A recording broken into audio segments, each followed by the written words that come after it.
Hello दोस्तों, welcome over channel first link job update के officially channel पे आपका बहुत बहुत स्वागत है। आज अपन बात करने वाले हैं ministry of education government of India की जो वैकेंसीज आई हैं, ड्राइवर की वैकेंसीज आई हैं, उसके बारे में बात करने वाले हैं। और इसमें क्या क्या क्राइटेरिया है, क्या लास्ट डेट है और क्या क्या क्वालिफिकेशन आपको चाहिए, सबके बारे में बात करने वाले हैं।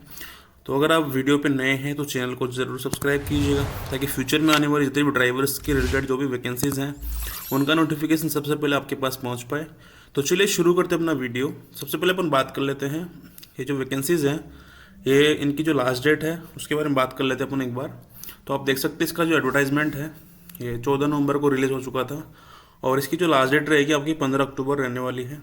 आप देख सकते हैं the last date for receiving the hard copy of the duly filled application along with the proof of payment of application fee and sell the enclosure through registered post और स्पीड पोस्ट और courier. यानी कि आप तीन माध्यम से इसका application send कर सकते हैं। पहला रहेगा आपका रजिस्टर्ड पोस्ट, उसके बाद स्पीड पोस्ट या फिर कुरियर, यानी तीनों में से आपको जो सुइटेबल लगे आप उसमें अपना फॉर्म अप्लाई कर सकते हैं। उसके बाद में ये जो लास्ट डेट है आपकी 15 अक्टूबर, इसके शाम के 5:30 से पहले पहले इसकी हार्ड कॉपी रिसीव हो जानी चाहिए मुख्यालय के ऊपर, तो आपका फॉर्म एक्सेप्टेबल है। और इसमें लिखा गया है कि hard copy of the application submitted after 15/10/2024, यानी कि 15 अक्टूबर के बाद में, इस टाइम के बाद में अगर आपका ये पहुंच पाता है या डिले हो जाता है तो विल बी समरली रिजेक्ट, यानी कि आपका फॉर्म रिजेक्ट कर दिया जाएगा। तो ये तो थी आपकी डेट्स इंपॉर्टेंट्स, जो कि आपका बहुत ही इंपॉर्टेंट चीज़ है, क्योंकि अगर डेट में अगर आप आगे पीछे करेंगे तो फॉर्म भरने का कोई फ़ायदा ही नहीं है। और अब इसके बारे में बात करने वाले अपन, जो वैकेंसी है उसकी इन्फॉर्मेशन क्या क्या है तो अपन देख लेते हैं। सबसे पहले आप बात करेंगे कि ये ministry of education government of India, Taramani, Chennai 00113, यहाँ की जो वैकेंसी निकली है, ये जो वैकेंसी है किस पोस्ट पे है तो आप देख सकते हैं name of post multitasking staff, यानी कि ड्राइवर, यानी कि ड्राइवर की पोस्ट रहने वाली है। नंबर ऑफ पोस्ट कितनी आपकी जो दो वैकेंसी इसमें रखी गई है, और दोनों वैकेंसी आपकी यूआर कैटेगरी की मिलेगी, यानी कि अनरिजर्व कैटेगरी की मिलेगी। इसका मतलब ये है कि आप कोई भी कैटेगरी के हो, भले ही आप ओबीसी हो, एससी हो या फिर एसटी हो, आप सभी लोग इसमें फॉर्म अप्लाई कर पाएंगे, लेकिन एज अ यूआर कैटेगरी आपको यूआर कैटेगरी में आवेदन करना होगा। और इसके अलावा आपका जो पे लेवल रहेगा वो मिनिमम आपका जो बेसिक पे रहने वाला है 18,000 रहेगा, मैक्सिमम आपका 56,900 जाने वाला है। उसके बाद अपन बात करेंगे इसकी एसेंशियल जो क्वालिफिकेशन रखी गई है आपकी, तो आप देख सकते हैं इसमें मिनिमम आपका 10th पास रखा गया है और साथ में आपका वैलिड मोटर व्हीकल लाइसेंस, यानी कि light motor vehicle license LMV आपके पास होना चाहिए, जो कि आज की डेट में लगभग सबके पास मिल जाएगा आपको। और ये जो डिज़ायरेबल क्वालिफिकेशन इसकी रखी गई वो भी देख लेते हैं एक बार।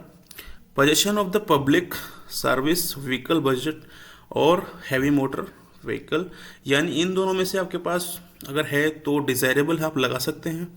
और बात कर लेते दूसरा पॉइंट क्या है इसका, 1 year work experience as a driver in government of या क्वासी गवर्नमेंट या फिर ऑटोमोनियस ऑर्गेनाइजेशन, यानी कि आपका इन जो संस्थान इन्होंने बता रखी है तीनों में से अगर आपके पास है तो आप वो भी लगा सकते हैं एक्सपीरियंस, अदरवाइज नहीं है तो भी कोई दिक्कत नहीं है। उसके बाद जो थर्ड पॉइंट है इसका, knowledge of automobile mechanism and minor repair work, यानी कि आपको हल्का फुल्का इसका डिफेक्ट वगैरह ठीक करना आना चाहिए। जो व्हीकल होता है उसमें जैसे कूलेंट वगैरह हो गया या गाड़ी के कोई सिग्नल्स हो गए या फिर जो भी गाड़ी वार्निंग दे रही है उसको आप ठीक कर पाएँ, ऐसा आपको इसमें नॉलेज है तो डिज़ायरेबल है। ऐसा नहीं है कि आपको कंप्लीट आना ही चाहिए तो ही आप फॉर्म फिलअप कर पाएंगे, ऐसा कुछ नहीं है। ये डिज़ायरेबल रखी गई है। डिज़ायरेबल का मतलब ये है कि अगर आपके पास हैं तो प्लस पॉइंट है, बाकी कोई दिक्कत नहीं है। उसके बाद अपन बात करेंगे अगला पॉइंट, मोस्ट इम्पोर्टेंट जो पॉइंट है आपका, अपर एज लिमिट, यानी कि सबसे ज़्यादा इंपॉर्टेंट चीज़ यही रहने वाली है आपकी। अगर एज ही अगर ज़्यादा नहीं रखी गई हो तो आपको दिक्कत हो सकती थी, लेकिन इसमें आप देख सकते हैं 35 ईयर आपकी मैक्सिमम रखी गई है इसमें, जो कि बहुत अच्छी एज है आपकी। काफ़ी लोग इसमें फॉर्म अप्लाई कर पाएंगे। उसके बाद अपन बात करेंगे इस जॉब का जो डिस्क्रिप्शन है, जॉब प्रोफाइल क्या रहने वाली है आपकी, आपको क्या काम करना होगा वो देख लेते हैं एक बार। तो इसमें लगभग 8 पॉइंट आपको देखने को मिल रहे हैं। इसमें सबसे पहले लिखा हुआ है driving vehicle for officially purpose, यानी कि आपको खाली ऑफिस टू ऑफिस वर्क करना होगा इसका। और दूसरी बात ये है जो सेकंड पॉइंट है इसका, proper maintenance of vehicle running condition, यानी कि आपको गाड़ी का प्रॉपर ध्यान रखना है, रनिंग कंडीशन में है कि नहीं है, कोई डिफेक्ट तो नहीं आ रहा है, तो आपको प्रॉपरली उसका ध्यान रखना है, टायर वायर सब ठीक है कि नहीं, ठीक है, सस्पेंशन वगैरह सही से काम कर रहे हैं कि नहीं कर रहे हैं, हर एक चीज़ का आपको क्लियरली उसमें ध्यान रखना पड़ेगा। थर्ड पॉइंट इसका है maintaining logs of trips, mileage, purchase of fuel, repair, replacement and other records relating to vehicle, यानी कि व्हीकल से रिलेटेड आपको हर एक चीज़ का आपको नॉलेज होना चाहिए कि इस गाड़ी का माइलेज क्या है, गाड़ी का कोई अलग डिफेक्ट तो नहीं है, फ्यूल वगैरह परचेज करना है, और रिपेयरिंग कुछ मांग रही है गाड़ी, या कुछ इसमें रिप्लेसमेंट करना है, या फिर पुराने कुछ रिकॉर्ड्स हैं उस गाड़ी में, सारे आपको उसको देख के उसको अपना मेंटेन रखना है। फोर्थ पॉइंट है, आप देख सकते हैं सब पॉइंट ऐसा ही है, माइनर डिफेक्ट फलाने, मतलब हल्की फुल्की चीज़ आपकी ये चीज़ है जो आपको गाड़ी से मेंटेनेंस की तरफ ले जाती है, यानी कि आपका कुल मिला के आपको गाड़ी का मेंटेनेंस क्लियर रखना है ताकि गाड़ी रनिंग कंडीशन में रहे और गुड कंडीशन में रहे। तो ये तो हो गया अपना क्वालिफिकेशन और जॉब प्रोफाइल के बारे में। अब अपन बात करने वाले इसका सिलेबस क्या रहेगा, एग्जाम पैटर्न कैसे क्या रहेगा, तो देख लेते हैं एक बार। सबसे पहले मैं आपको इसका सिलेबस बता देता हूँ कि एग्जाम पैटर्न क्या रहने वाला है इसका। तो name of the post multitasking staff, यानी कि आपके जो ड्राइवर की जो वैकेंसी है उसका जो सिलेबस रहने वाला है वो रहेगा, there will be 4 section in the written test, 100 question that count for a total of 100 marks, the subject wise detail given below, यानी कि आपके 100 क्वेश्चन आएंगे और 100 ही उनके मार्क्स रहने वाले हैं। प्रत्येक क्वेश्चन 1 नंबर का आपका रहने वाला है, और इसमें कौन कौन से सब्जेक्ट है वो भी देख लेते हैं अपन। तो इसमें नॉर्मली 4 सेक्शन रहने वाले हैं। फर्स्ट सेक्शन में आपका न्यूमेरिकल मैथमेटिक्स आने वाला है जो कि 25 क्वेश्चन 25 मार्क्स के रहेंगे। उसके बाद जो नेक्स्ट टॉपिक है reasoning and ability and problem solving, यानी कि कुल मिला के रीजनिंग का चैप्टर है, इसमें भी आपके कुल 25 क्वेश्चन रहेंगे, 25 मार्क्स के रहने वाले हैं। थर्ड जो आपका पॉइंट है जनरल अवेयरनेस, यानी कि जीके रहने वाला है आपका, उसमें आपके 25 क्वेश्चन 25 मार्क्स के होंगे। फोर्थ जो आपका रहने वाला है इंग्लिश कंपैरिजन रहेगा, यानी कि आपका इंग्लिश का नॉलेज चेक किया जाएगा, उसमें भी आपके 25 क्वेश्चन 25 मार्क्स के रहेंगे। टोटल आपको जो टाइम मिलने वाला है 90 मिनट, यानी कि 1.5 घंटे का पूरा टाइम मिलेगा आपको। टोटल क्वेश्चन 100, टोटल मार्क्स 100, ये मैंने आपको बता दिया। तो ये तो है इसका सिलेबस। नेक्स्ट अपन बात करते हैं इसके टॉपिक वाइज भी इसने सिलेबस सब में बता रखा है, जैसे न्यूमेरिकल यानी कि मैथ्स में आपके क्या क्या रहेंगे, तो एलसीएम एचसीएफ रहेगा, decimal fraction, relationship between numbers, number series रहेगी, fundamental arithmetic operation, BODMAS, percentage, ratio and proportion, work time and direct inverse proportions, average, simple interest, profit and loss, discount. आप देख सकते हैं इसमें compound interest नहीं रखा गया है, ओनली सिंपल इंटरेस्ट रखा गया है। Area and parameters, basic of geometry, आपकी हल्का फुल्का आपको ज्योमेट्री का क्वेश्चंस रहेंगे, यानी कि एंगल वगैरह, एरियाज वगैरह, ठीक है, लाइन एंड एंगल्स, ये आपका मैथ्स का चैप्टर रहेंगे। उसके बाद आपके रीजनिंग के रहेंगे। ऐसे ही सबके टॉपिक आपको इसमें आप देख सकते हैं। मैं इसका जो है नोटिफिकेशन डाल दूंगा, अगर मैं सारे बताऊंगा तो वीडियो थोड़ा लंबा हो जाएगा, इसलिए आप देख लेना, मैं टेलीग्राम पर भी डाल दूंगा ये वाला। उसके बाद बात करेंगे इसका एप्लीकेशन फॉर्म कैसे भरना है, कहाँ जमा कराना है, वो भी अपन देख लेते हैं एक बार। तो इसका एप्लीकेशन फॉर्म मैं आपको दिखा देता हूँ। ये देखिए, ये जो लिखा हुआ है सबसे ऊपर एप्लीकेशन नंबर, ये आपको खाली छोड़ देना है, इसमें आपको कुछ नहीं लिखना है। सबसे पहले आपका application form for the post, यहाँ लिखना है मल्टीटास्किंग स्टाफ ड्राइवर, यानी कि मल्टी MTS ड्राइवर लिख देना है यहाँ, ठीक है फ्रेंड। ये आ गया ड्राइवर, यहाँ पे लिख देना आप।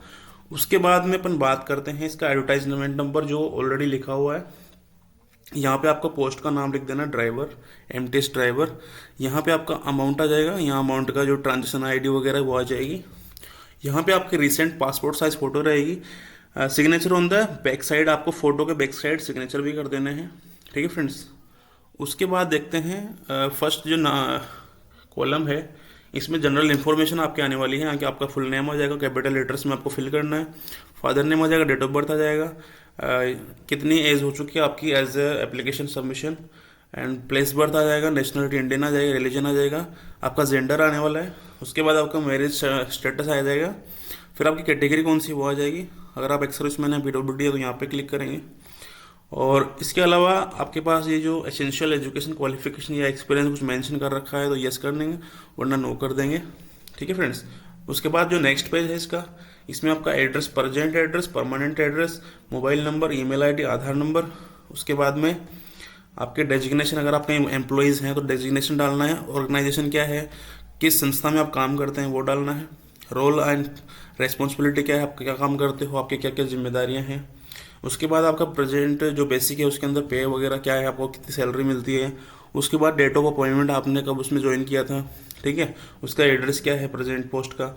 उसके बाद आपका कितना एक्सपीरियंस हो चुका है लास्ट एम्प्लॉयज़, आपने जो लास्ट डेट है उसके हिसाब से, या अभी तक आप काम करके छोड़ दिया है तो आपको यहाँ फिल करना है रीज़न वगैरह। उसके बाद आपकी एजुकेशन क्वालिफिकेशन आ जाती है, यहाँ पे नंबर सीरियल 1 डाल देंगे, सीरियल 2 डाल देंगे, और यहाँ पे आपका 10th का डिटेल फिल कर देंगे। उसके बाद 12th का फिल कर देंगे, ठीक है। यहाँ पे आपका ग्रेड आ जाएगा या सर्टिफिकेट आ जाएगा, जो भी आपका यूनिवर्सिटी का नाम आ जाएगा, सब्जेक्ट आ जाएगा। उसके बाद आपका एक्सपीरियंस वगैरह कुछ है, या फिर आप एक्स सर्विसमैन है तो यहाँ पे उसकी डिटेल डाल देनी है, कौन से इंस्टीट्यूट में आप काम करते थे, आपकी पोस्ट का नाम क्या है, ठीक है। आप रेगुलर हैं, कॉन्ट्रेक्चुअल है या एडोसिक है, या उसका ड्यूरेशन डाल देना, कहाँ से कहाँ तक, यानी कितने साल तक आपने काम करा है।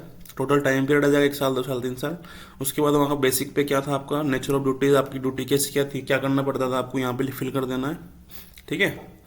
उसके बाद में आपका यहाँ देखिए डिटेल ऑफ 2 रेफरेंस, यानी कि आपको 2 रेफरेंस डालने होंगे।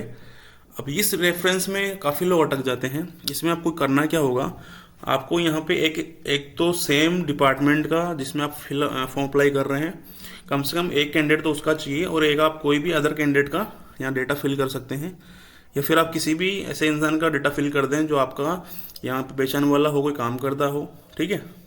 यहाँ लिखा हुआ है not related to the application, sorry applicant, and the list one of them should be from the current organisation, यानी कि कम से कम एक तो होना ही चाहिए, ठीक है फ्रेंड, तब तो आपका इसमें फॉर्म अप्लाई हो जाएगा, ठीक है फ्रेंड। तो ये तो है, इसमें कुल मिला के आपका 2 रेफरेंस चाहिए।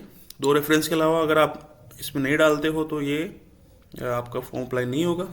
उसके बाद बात कर लेते हैं रिमार्क्स वगैरह, कैरेक्टर वगैरह आपको इसमें डालना है, यस और नो के रिमार्क डाल देने आपको। तो ये नॉर्मली इसका ये आपकी क्या क्या आपने अटैच किया है इसके साथ तो यस कर देंगे, जैसे आपने 10th का मार्कशीट अटैच किया तो यस करेंगे, जो भी डिग्री आपने लगाई उसका यस कर देंगे, वरना सब पे नो नो कर देंगे, ठीक है फ्रेंड। तो ये तो था आपका एप्लीकेशन फॉर्म। लास्ट में आपका अंडरटेकिंग होगा, आई हेयर बाई आपका नाम आ जाएगा, यहाँ आपका सिग्नेचर आ जाएगा, यहाँ आपका प्लेस आ जाएगा जहाँ से अपन फॉर्म अप्लाई कर रहे हो, जहाँ से अपन फॉर्म पोस्ट ऑफिस में जमा करा रहे हैं। उसके बाद यहाँ पे डेट आ जाएगा, और इसका प्रिंट आउट निकला के आपको सब कुछ भर के और इस एड्रेस पर भेज देना है आपको।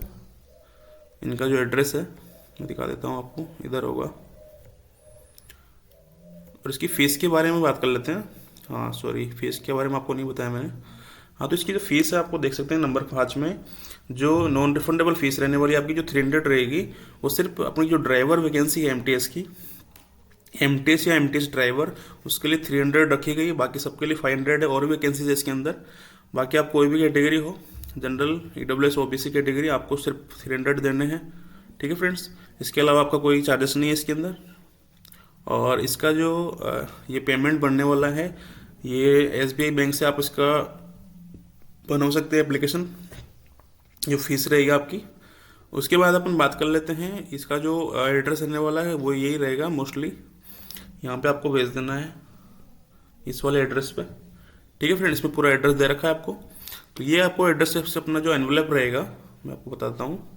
आपका जो एनवेलप रहता है, ऐसा आपका एक एनवेलप रहेगा, उसमें आपको ये वाला यहाँ 2 लगा के ये वाला एड्रेस फिल कर देना है, और यहाँ पे लिख देना है the post apply for MTS driver, और यहाँ पे कोने में आपका एड्रेस डाल देना है, ठीक है फ्रेंड। ये तो है इसका फॉर्म भरने का तरीका। बाकी अगर कोई अलग क्वेरी आपको चाहिए तो आप कमेंट बॉक्स में कमेंट कर देना, मैं वहाँ पे आपको और बता दूंगा आपको कोई भी क्वेरी है तो। आज के लिए सिर्फ इतना ही, मिलते हैं नेक्स्ट वीडियो में नेक्स्ट अपडेट के साथ। तब तक के लिए धन्यवाद, शुक्रिया।